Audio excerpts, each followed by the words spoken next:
আওয়ামী লীগ সরকারের ১৫ বছরের স্বৈরাচারী শাসনামলে বিএনপির প্রথম সারির অনেক নেতাকর্মীকে গুম করা হয়েছে। কেউ জেল খেটেছে, কেউ বা ছেড়েছেন দেশ। তাদের মধ্যেই একজন সালাউদ্দিন আহমেদ। সালাউদ্দিন আহমেদ ১৯৬২ সালের ৩০ জুন কক্সবাজার জেলার তৎকালীন বৃহত্তর চকরিয়া উপজেলার পেকুয়া ইউনিয়নের ঐতিহ্যবাহী শিকদারপাড়া গ্রামে সম্ভ্রান্ত মৌলভী পরিবারে জন্মগ্রহণ করেছিলেন। তার পিতার নাম মৌলভী সাইদুল হক ও মাতার নাম বেগম আয়েশা হক। তিনি প্রাথমিক পর্যায়ে পড়ালেখা শেষ করে কিশোর সালাউদ্দিন আহমেদ পেকুয়ার শিলখালী উচ্চ বিদ্যালয় হতে রেকর্ড সংখ্যক নাম্বার পেয়ে ১৯৭৭ সালে এসএসসি পরীক্ষায় উত্তীর্ণ হন। ১৯৭৯ সালে চট্টগ্রাম সরকারি কলেজ থেকে কৃতিত্বের সাথে তিনি এইচএসসি পরীক্ষায় উত্তীর্ণ হন। এরপর ১৯৮০ সালে ঢাকা বিশ্ববিদ্যালয়ের আইন বিভাগে ভর্তি হন। তিনি ঢাকা বিশ্ববিদ্যালয় থেকে ১৯৮৪ সালে অনার্স এবং ১৯৮৬ সালে মাস্টার্স সম্পন্ন করেন।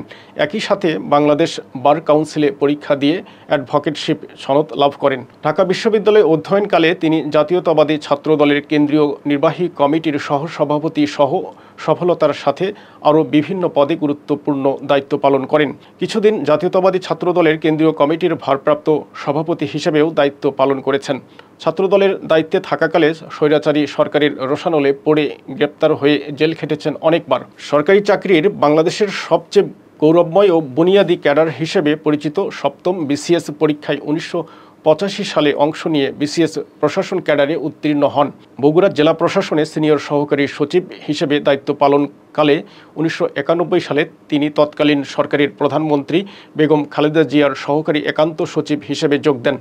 ১৯৯৬ সালের জানুয়ারিতে সরকারি চাকরি থেকে ইস্তফা দেন। সালাউদ্দিন আহমদ তখন থেকে সক্রিয়ভাবে রাজনীতিতে নেমে পড়েন। এরপর ষষ্ঠ, সপ্তম, অষ্টম জাতীয় সংসদ নির্বাচনে অংশ নিয়ে তিনি কক্সবাজার থেকে বিজয়ের হ্যাট্রিক করে জাতীয় সংসদ সদস্য নির্বাচিত হন। একটানা ৩ বার কক্সবাজার ১ আসনে সংসদ সদস্য নির্বাচিত হয়ে তিনি রেকর্ড সৃষ্টি করেন।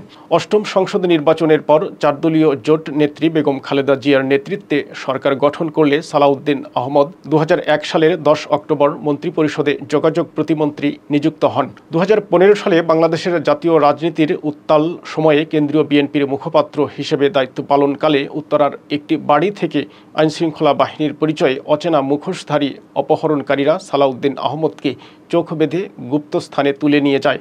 তখন থেকে দীর্ঘ ৬২ দিন অজ্ঞাত স্থানে গুম সালাউদ্দিন আহমদকে মানসিক বিপর্যস্ত অবস্থায় ভারতের মেঘালয় রাজ্যের শিলংয়ের গল্ফ লিংক মাঠে পাওয়া যায়। তার নামে অবৈধ অনুপ্রবেশের মামলা করা হয়। সেই মামলায় নিম্ন আদালতের রায়ে ২০১৮ সালে সালাউদ্দিন খালাস পান। ভারত সরকার রায়ের বিরুদ্ধে আপিল করলে তাকে সেখানেই থাকতে হয়।